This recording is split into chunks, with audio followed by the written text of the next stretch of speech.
Hello there, my name is D.E. Foster and I am host of the Benzo-Free podcast at Easing Anxiety. And welcome to the Bind Roundtable, featuring the Benzodiazepine Survey Research Team. This roundtable was produced to support the publication of our team's third and final paper of the Benzodiazepine Survey of 2018 and 2019. In this paper, we formally introduced the term Benzodiazepine-Induced Neurological Dysfunction, or BIND. Please join our moderator, Angela Peacock, and several members of the research team for a lively discussion of benzodiazepines, their symptoms and adverse life effects, and this protracted condition we now call BIND. Angie, take it away. Hi, everybody. My name is Angie Peacock. I'm a social worker and a coach within the community. Today, we're going to be doing a roundtable, and we're going to be discussing some new research coming out about benzodiazepine-induced neurological dysfunction, or known as BIND. Yep. All right, so let's just go around. Everybody introduce yourself. Just tell us about your work, how you came to this team. Well, I'll start off since I'm next to you, and then I'll pass it to the next person. Okay, my name is D.E. Foster. I host a site called Easing Anxiety and host the Benzo-Free podcast, which helps support people dealing with benzodiazepine injury.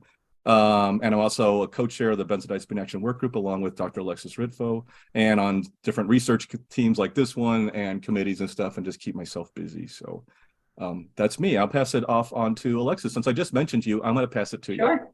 So I'm Alexis Ritvo. I'm a board-certified addiction psychiatrist and an assistant professor at the University of Colorado School of Medicine, and our program director for Addiction Psychiatry Fellowship. Came to know Dee and as well as Dr. Christy Huff on here through our work with the Benzodiazepine Action Work Group, as well as also our work here as this research group through the Alliance for Benzodiazepine Best Practices, where I'm also the medical director, and have just had an increasing interest in helping patients that are prescribed benzodiazepines and having adverse effects, figure out how to minimize those effects and decrease the risks and taper off or decrease as much as able. I'll pass it along to Dr. Christy Huff, since she's below me in my view. So I'm Christy Huff, and I'm director of Benzodiazepine Information Coalition. We're a nonprofit that educates about the adverse effects of prescribed benzodiazepines, and I have lived experience with benzodiazepine withdrawal and BIND, and I've been involved with the survey basically since the beginning. I was approached by Jane McCubry, who was the survey designer. She had actually been harmed by benzodiazepines as well, and so together we put together the survey questions and administered it in several of those benzodiazepine support groups, and then later on a research team was formed, and here we are on to our third paper, and it's just been a great experience so far. You just answered her first question. You jumped ahead, but that's great. We'll feed off that in a second there for you, Christy. It's just a natural progression. It is. But your turn to hand it off to somebody. Reed. Hi, my name is Reed Finlayson, and I'm a psychiatrist and addiction medicine boarded professor of psychiatry at Vanderbilt University. And I got involved with benzodiazepines through some lived experience with mental illness and some research in the early 90s that I was observing. And I was excited by the survey that Jane and Christy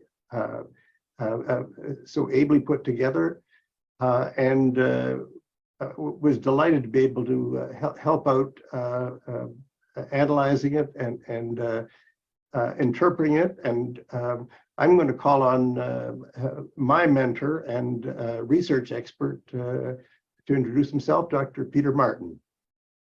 Thanks a lot, Reed. I'm a professor of psychiatry and pharmacology at Vanderbilt University School of Medicine. I'm also an addiction psychiatrist. I've been studying central nervous system depressants since the mid-70s of the last century. And I've actually done research on benzodiazepines since about that time, when they first came out. And, you know, I have been struck by how serious a problem it is. My perspective has always been that it's very easy to discontinue patients from benzodiazepines, because I developed a technique to do so back in the 70s, and it seemed to work really well until I met a group of individuals who have helped to point out to me and to actually convince me of what a toxic problem this can be for the individual's life, and for, you know, all the different aspects of living.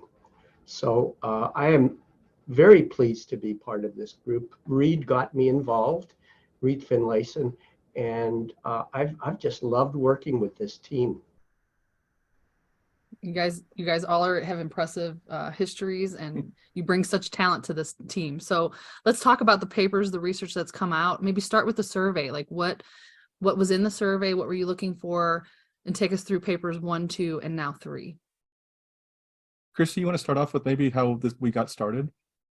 Sure. So I'll just recap a little because you've heard some of it. I was approached by Jane McCubry, who's a communications specialist, and she basically designed the survey with my input. We looked at basically benzodiazepine withdrawal scales that were already in the literature, and that helped inform the survey questions. But we also incorporated our own lived experience as well, and also my experience in advocacy. You know, I've spoken to many other patients dealing with benzodiazepine related issues in the support groups. And so all of that informed the questions that we asked in the survey. And specifically, we're asking questions like what benzodiazepine the patient was taking. We wanted to know about the symptoms that they were experiencing, and we asked about 23 specific symptoms that seem to be fairly common. And we also asked about life effects as well. So then paper 1 was centered about experiences with benzodiazepine use, tapering, and discontinuation. And then paper 2 was enduring neurological sequelae of benzodiazepine use, an internet survey. So take us through paper 3. What is the pending research that's coming out? Alexis, since you're leading that one, do you want to take that? Yeah. So paper 3 was further analysis of the results from the survey, with a real focus on, so we had a group of us along with several others that have been part of the Alliance for Benzodiazepine Best Practices, and that are various clinicians and researchers, decide upon what we wanted to call this protracted withdrawal state that we've been seeing in folks that are on prescribed benzodiazepines and in the process of tapering off, and even when they discontinue and feeling like protracted withdrawal wasn't adequate. So part of the paper was describing the process of how we came up with the name Benzodiazepine-Induced Neurological Dysfunction, or BIND, and then also analyzing the data to look for the results that supported the name BIND. So what are the variety of symptoms, as well as, especially as Christy already mentioned, the significant life effects that these benzodiazepines have on individuals as they're tapering, and even once they're off of them. And so that was the third paper, is really trying to make a case for BIND and demonstrate what unfortunate effects these medications have. Yeah, I might add a little bit to it, and then I might see if Reed and Peter might be. Yeah, you know the data very well. Since I'm the data guy. I'm talk about the data numbers. So, yeah, one of the things we noticed specifically was the length of some of the symptomatology that was asked about. And we noticed that typical withdrawal syndromes like hallucinations, seizures, whole body tremors, they were showing up in a very short duration on there. So the first 30 days, what's usually attributed to acute withdrawal. But then we noticed different symptoms were more the longer term, months or years lasting. I think the really important observation from my perspective was that I had always thought of benzodiazepines as a short-term phenomenon, that you withdraw people, you get them over the really hard hump of getting them off the benzodiazepines, and then you forget about it because they're back to normal. In fact, that's what we're taught in medical school. That's what I wrote in pharmacologic textbooks, chapters that I've written in pharmacologic textbooks. And to me, it was eye-opening that there were people who had symptoms that were really quite devastating to them. And they came, they were there a year or more after the person came off the benzodiazepine. It's almost as if the benzodiazepine had altered how the brain works. And so it wasn't, it was something that we could not get rid of by stopping the benzodiazepine. It's something that was residual. And so the question really is, our withdrawal and is this prolonged set of symptoms, so-called bind, a different set of conditions? And I think that was the eye-opening observation, that in fact these are likely two different insults on the central nervous system. And by the effects on the central nervous system, it affects the entire body. So because of course you know that all the systems of the body are innervated by the central nervous system in one way or the other. So that's my observation. Dr. Finlayson, can you say what surprised you about the research, or what did you learn? I would agree with what Peter said. I think it is a really important finding, because I think we have to explore this more and find out. Like it was just a survey paper of a number of people selected because of concern that they were having reactions or symptoms when they were trying to discontinue benzodiazepines, or they had completely, in many cases, discontinued them, and these symptoms persisted. What we need to find out is to refine the cluster of symptoms, and then look for it sort of before and after in a different type of research, before and after starting the benzodiazepines, to see if we can learn more about the phenomenon. What our survey lacks is a careful understanding of the sorts of problems that people were prescribed benzodiazepines for, and what illnesses they may have had that were were developing independently. We just don't know. But it certainly is an important finding, and something that deserves further research. Thank you.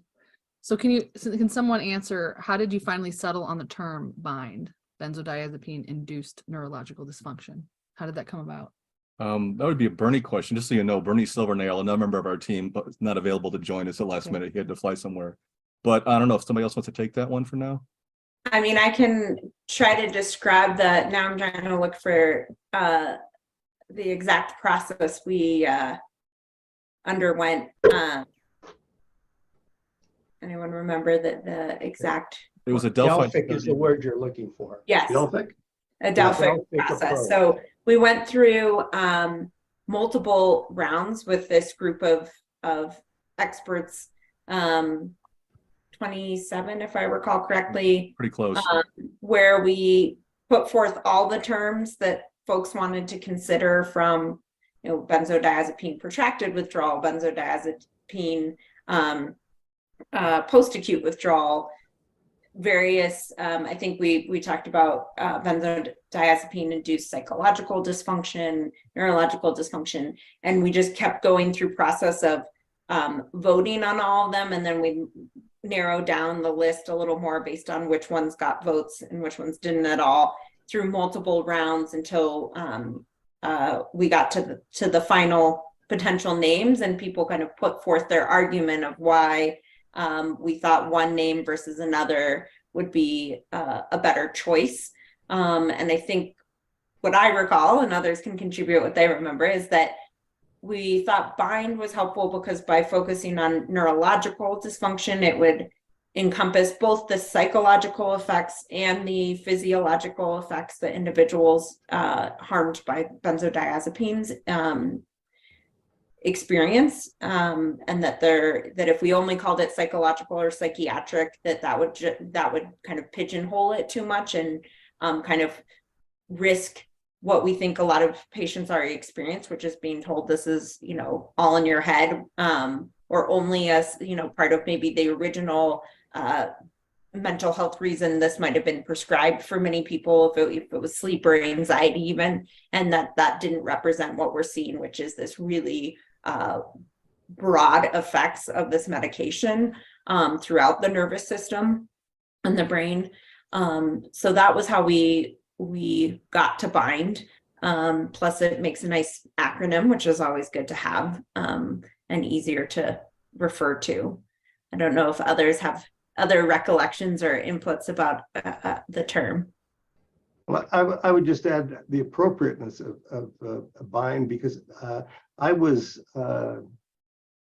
impressed by the number of lifestyle disabilities, from work, relationship, marriages, that people appeared to be suffering problems with, or in a bind. Yeah. Oh, good point. Wow. Yep. Wow. Yeah, I had a lot I of. mean, maybe it's worth it.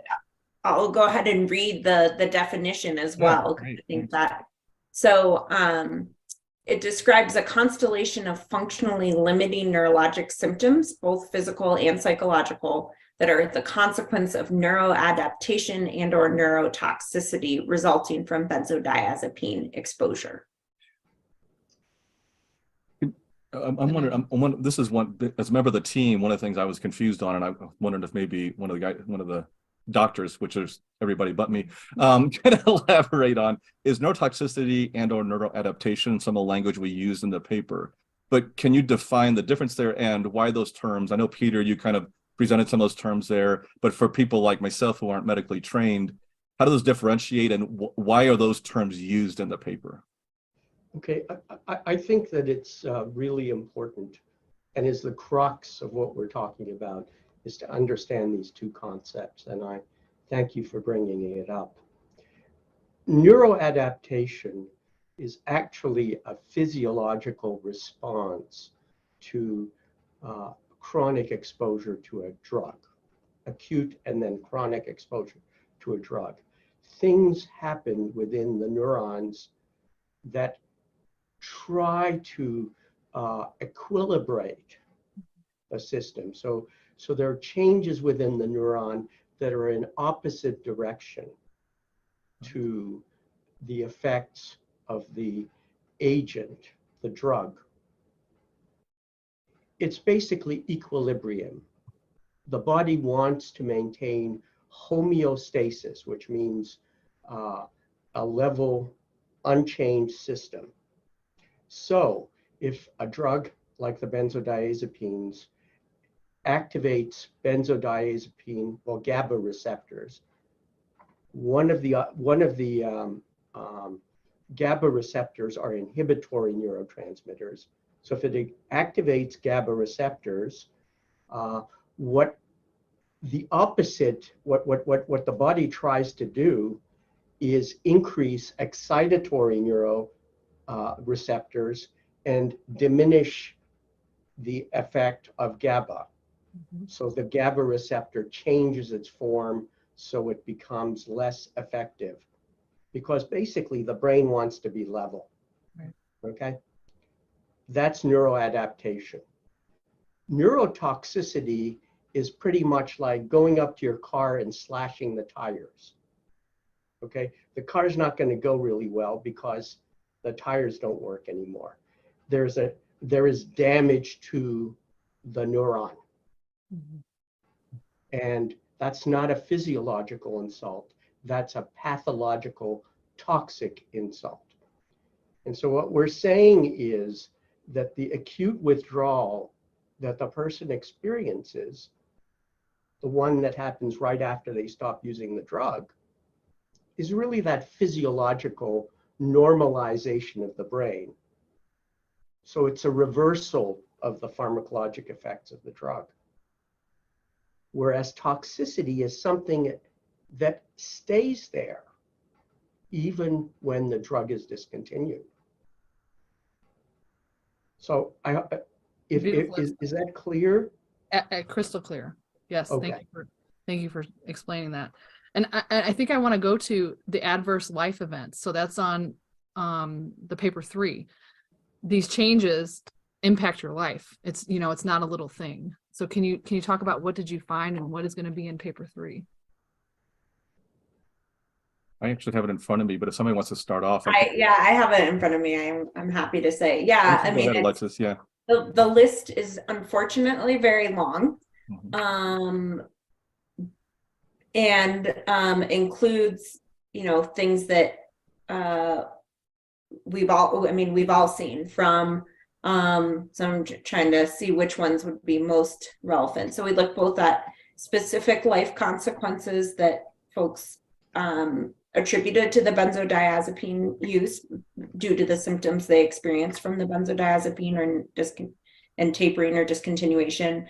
So significantly affecting relationships, suicidal thoughts in 54.4% of individuals, losing a job or being unable to work because of symptoms in almost 50% of individuals, significant increase in medical costs, loss of wages, loss of savings or retirement funds, violent thoughts or actual violence against others. I mean, those are all the initial high level ones that we saw.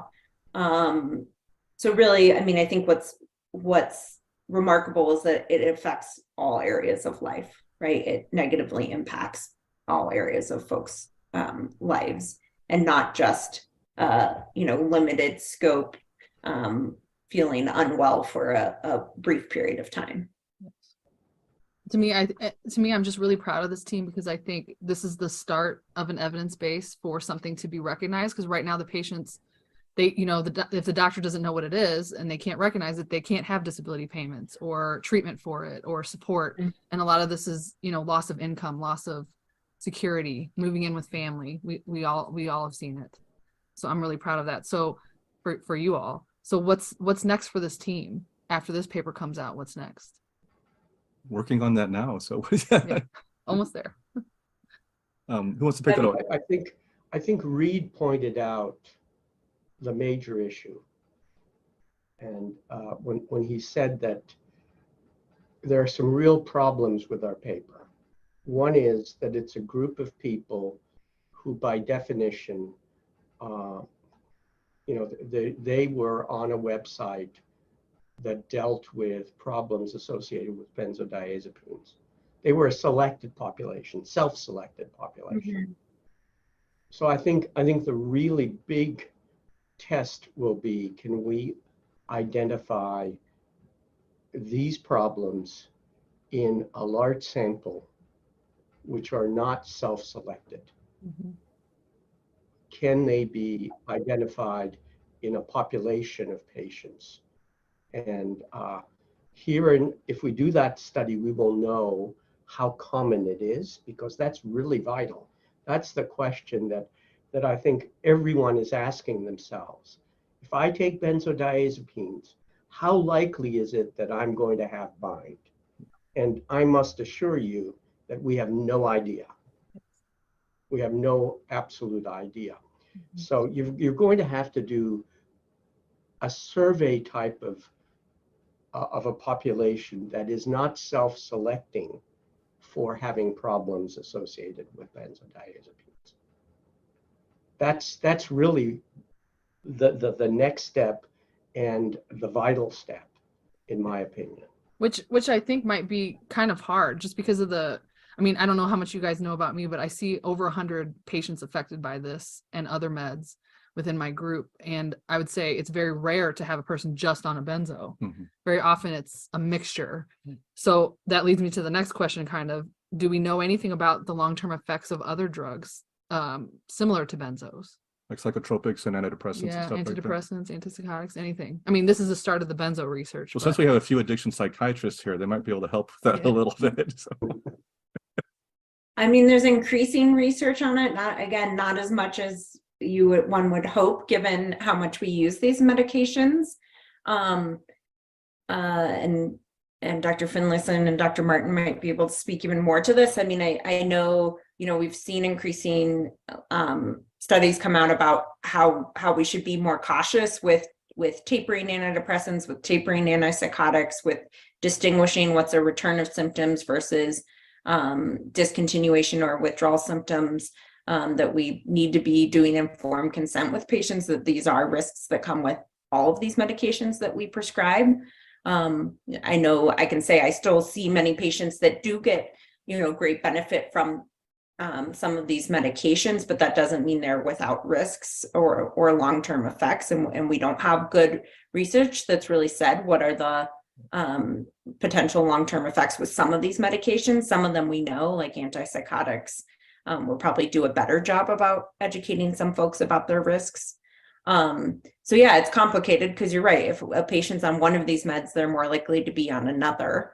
And that further complicates things. I do think we need more research to really look at, first, as Peter mentioned, how common is this in a more general population prescribed these medications.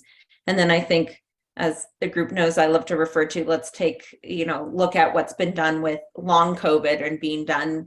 How do we take something that has such wide ranging symptoms and try to tease apart which ones are really more particular to this, to bind, and which ones are more kind of more universal.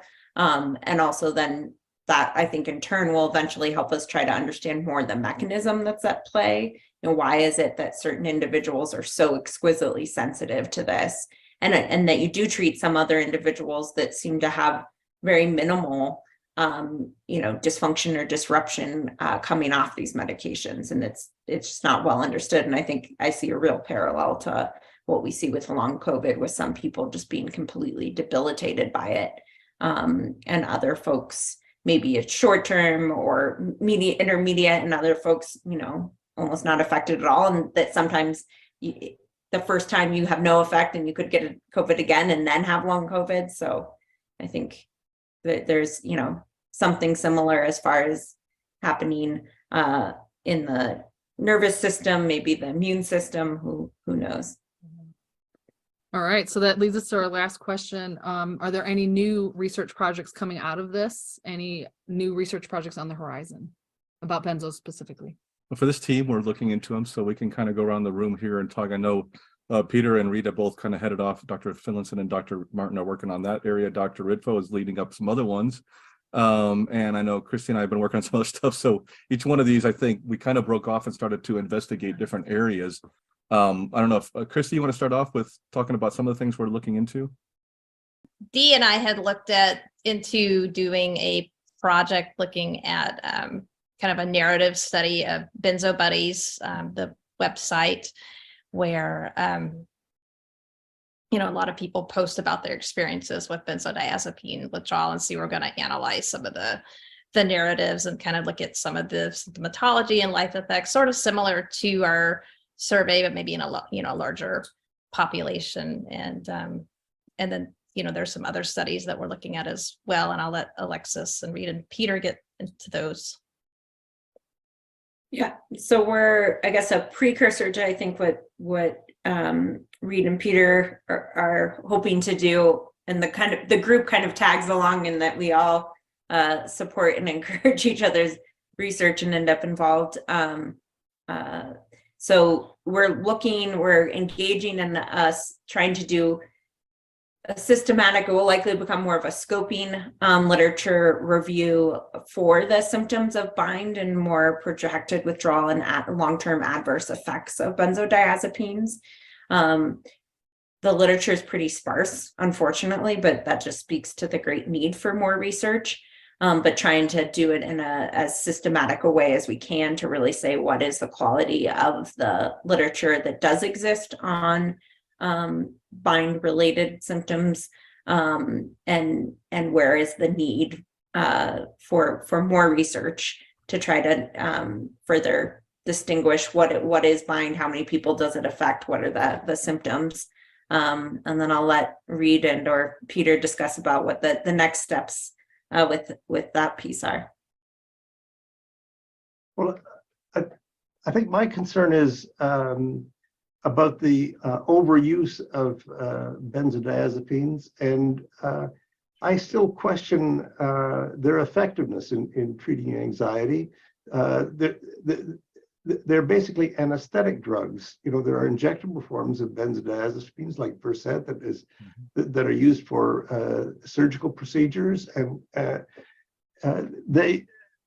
I'm concerned that they actually limit the ability to think through situations and learn from mistakes.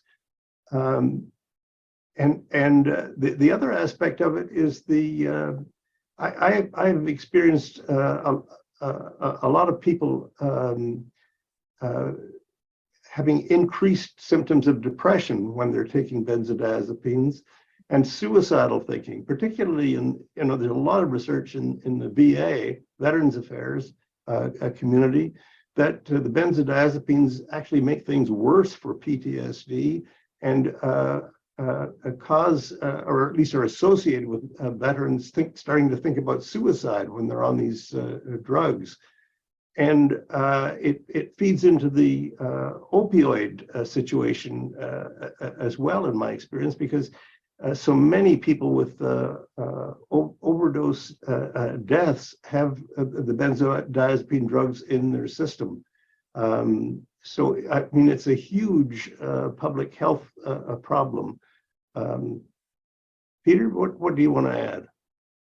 Well, I am struck by the toxicity of benzodiazepines, but I'm also struck by humans, patients I see daily, who I tell about the fact that benzos are not good to take, and I have to fight with them to get them off. That they are very resistant.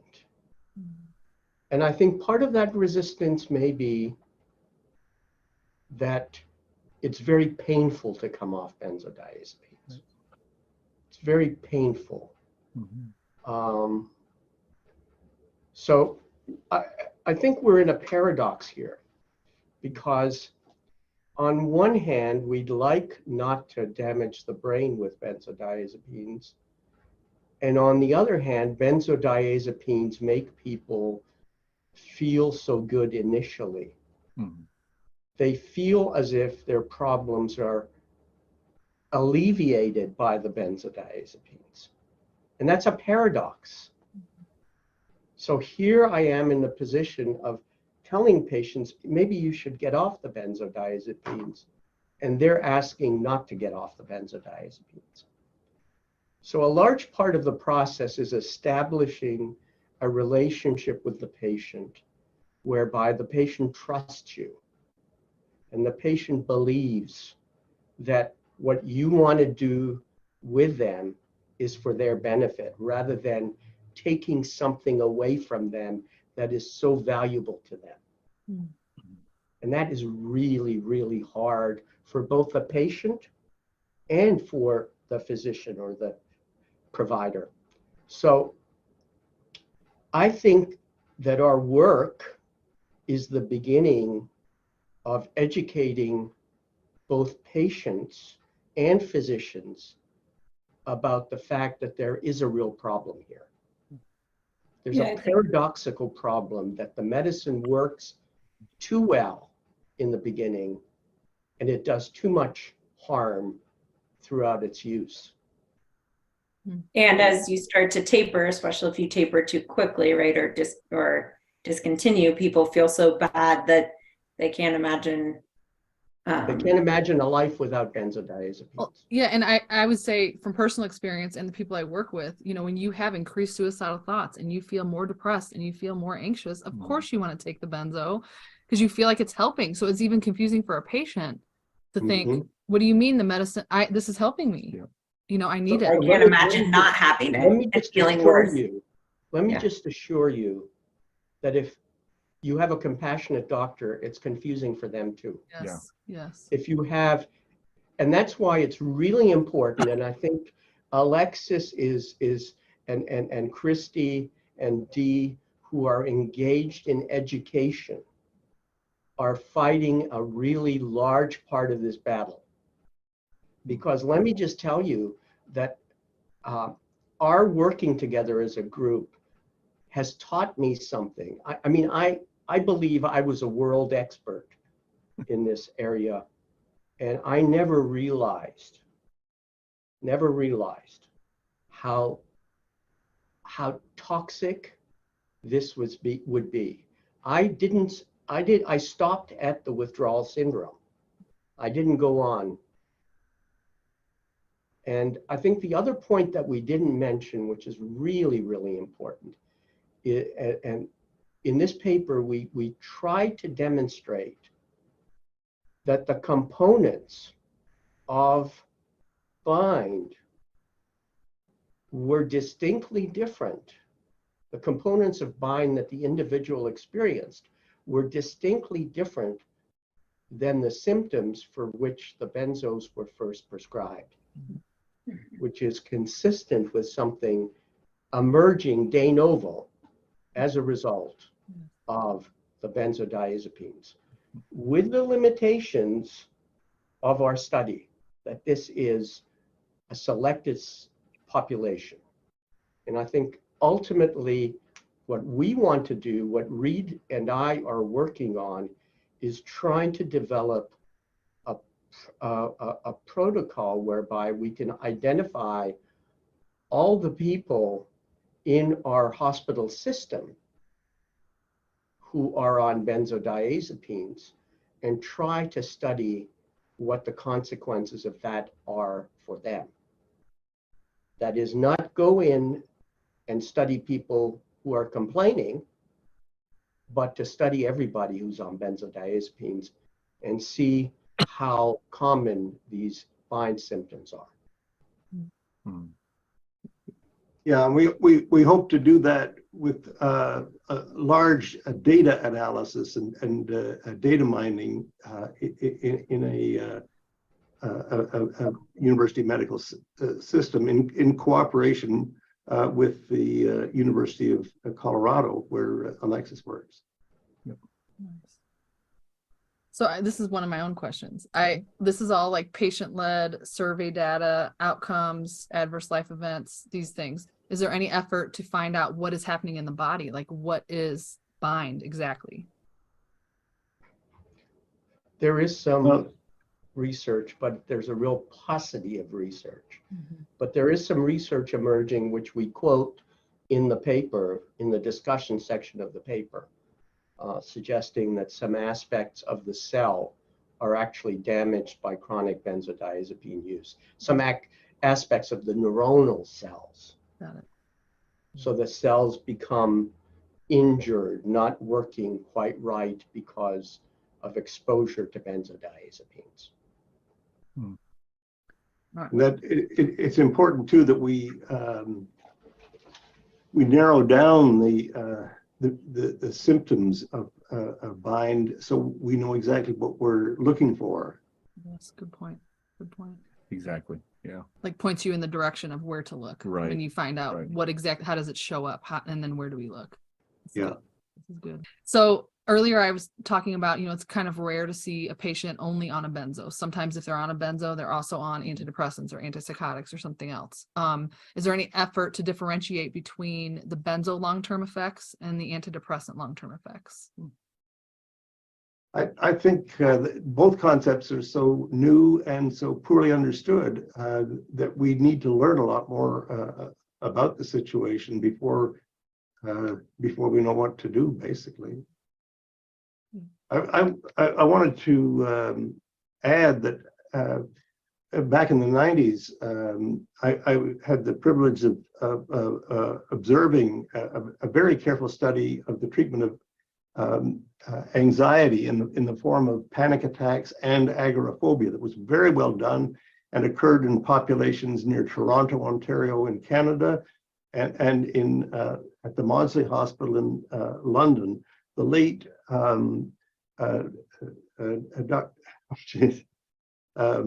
the late Dr. Richard Swinson in Toronto and Dr. Isaac Marks in London did an extensive series of studies on the treatment of anxiety in the form of agoraphobia and panic attacks. And it was very tightly done, very well done. And what they showed is that the people who took benzodiazepines didn't do quite as well as the people who took placebo, and both groups had a psychological treatment. But a follow-up paper showed that the people who gave credit to the medication, in other words, they felt that the benzodiazepine was really helpful to them, were the people that had relapses in their symptoms much more often than the people who believed that they had, that their efforts in psychotherapy had improved them. Interesting. Last question. This is it, right? Sure. And then we'll close. Okay. So I think this is the last question, but we've talked a lot about neuroadaptation, neurotoxicity, damage, cellular damage, all these scary things for the average patient to be listening to right now. So can you offer any hope? Like, what kind of healing do you see maybe as, like Dr. Ritvo, when you work with a patient who comes off? Can you all offer some hope from your perspective?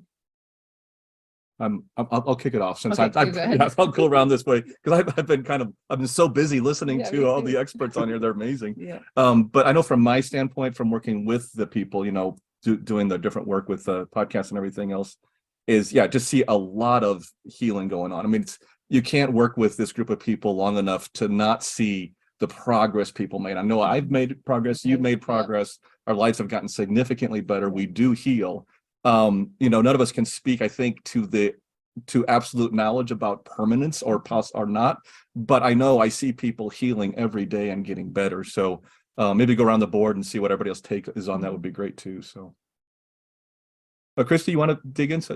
Yeah, I'll chime in. So, I mean, I see the same thing as you, Dee. Working in advocacy, I talk to a lot of people, and it seems like the normal trajectory is that people tend to get better over time. Their symptoms diminish in intensity, and their function improves. That certainly happened in my case. I'm 4 years free of the benzodiazepine, and while I still have some lingering symptoms here and there, I'm pretty much back to a normal life. And it can be a long, slow process. So just don't give up, but that healing certainly does happen.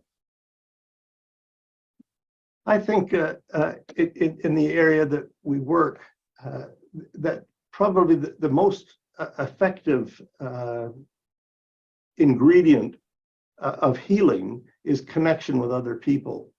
And I think that we tend to downplay that way too often. The problem with the GABA receptor drugs, like benzodiazepines, and incidentally alcohol is another drug that works in that same system, is that they anesthetize our limbic system. In other words, we're not as attuned to the people around us while we're taking them, and that works both ways. I mean, we don't heal, and we continue to be focused on our own internal processes more than is probably healthy. So I think what Peter said earlier about working with people is you have to form a relationship with a physician, and you have to the diet has to go at the pace that the person is willing to work at, and it, you know, as Marx and Swinson showed, you know, 30 years ago, the people who rely on drugs to make changes in their behavior don't necessarily do as well as the people who connect and work with other people. And Dr. Ritvo, as I you mean, described, oh, sorry, go, Dr. Martin. Yeah, I was just going to say that I think it's really important that we look at this as a fair, you know, sort of a, we need to be kind to both patients and doctors here. Doctors don't give patients medicines to hurt them. They give them medicines because they need help, they're asking for help, and they think they can help them. And in many ways, the problem is not so much that there are medicines that are harmful. The problem is that some patients and some physicians are impatient. You know, there is a tremendous pressure not to spend time with patients. We get 10 minutes with a patient to deal with a lifelong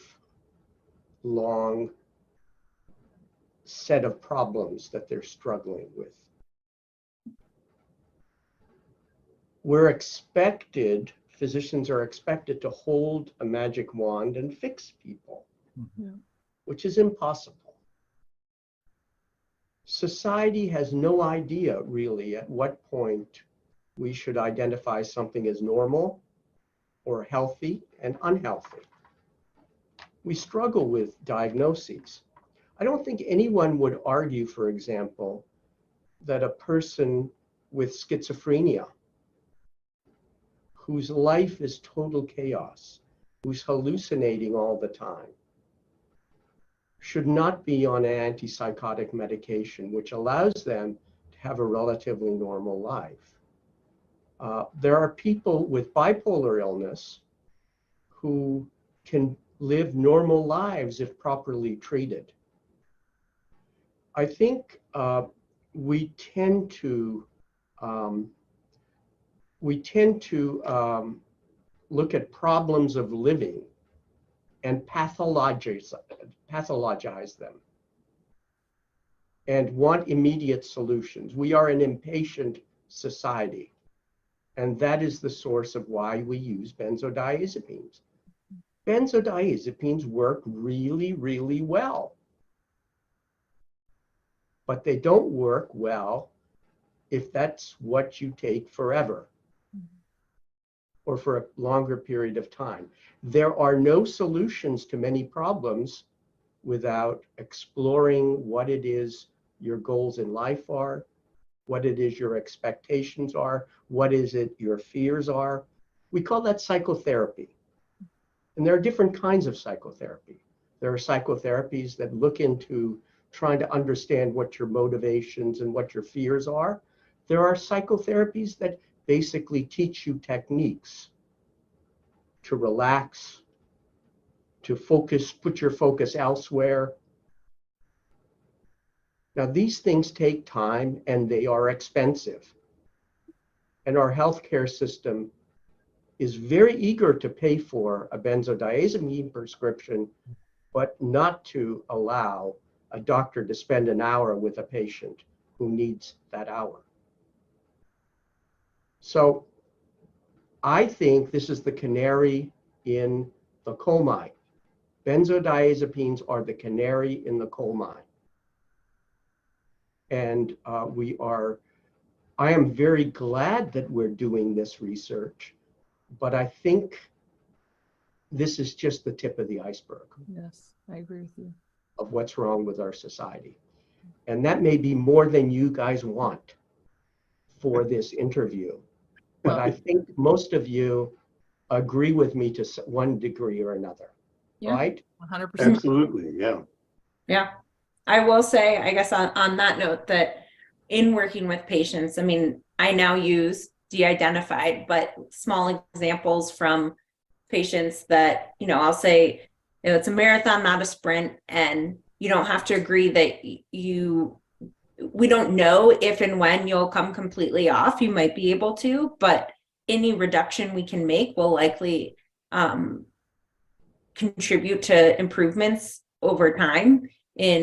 Especially I find that folks, if they know they're noticing or their loved ones are noticing cognitive impairment and memory issues or depressed mood, kind of dysphoria, that it can be really helpful. And I am able to say, hey, I have a patient I've been working with for a year, and just they're now on 66% less than they were on a year ago. And they notice that they feel better, their mood's better, their family says they're more like their old selves, so they're more, vibrant and interactive. They're not having as many cognitive lapses and issues. And that has been, is very motivating and hopeful to folks. I think we can get too focused on all or nothing, or that, we want them or they want to be off tomorrow. But I think instead thinking that it's a process, and any, we'll kind of make improvements as we can. I think, again, we need to learn from the opioid epidemic with chronic pain and prescription opioids, and realize some people may not benefit from coming completely off, or may not be able to tolerate it or feel that. And so we need to make sure we don't swing the pendulum and, taper a bunch of people off too quickly. But I think we can always, engage folks in the process and give them some confidence that we're in this together. And if we can help get them on even less over a period of time, we'll probably see some improvements. Perfect. Well, I think that's a wrap. But That's I want to great. say, as someone who suffers from bind myself, and someone who works with people that suffer from bind, thank you for your work, because it really does bring a lot of validation to patients that, aren't believed maybe by their own physician or their family. It's very validating when you're going through it, especially in like the hardest part. So I just want to thank you, just from the patients that I see, people like me and Dee and Christy who have lived through it. Thank you for doing this research. Thank you. Thank you. All right. Yeah, thank you. Thank yeah. you to all of you. One thing we wanted to add to the bottom here is just some acknowledgments. I want to make sure I throw these out so they're part of it. Huge thanks, as Chrissy's mentioned up front, to Jane McCoubrey, PhD. She, of course, created this with Christy Huff, and without her, this survey and all this work wouldn't even exist. So great thanks to her. A huge thanks to Joanne Laquan, who's been our writer. She's the writer that's written all these papers with us, and she does amazing work. And of course, to our missing team member, Bernie Silvernail, and the Alliance for Benzodiazepine Best Practices, because they're the ones that have supported this throughout and kept the research team going. So I just want to say a special thanks to all those people, and see if anybody else wanted to add any little tidbits at the end here or anything before we close out. So, and then I'll hand it back to Angie. Well, Dee, I want to thank you for your amazing analysis and preparation of all the tables and everything. I've never seen a study so well laid out. Oh, wow. Thank you, Reed. I appreciate that. Thank you. Yeah, and thank you to all of you, and especially Christy for roping everyone in along the way and sharing the process with us. All right. Thank you, everyone, for joining us. And we'll look for the research ongoing. I'm sure it'll be in the comments or the caption to this video. Thanks again. Thank you. Thank you for all your help, Angie. Yeah, you're welcome. Thanks, everybody.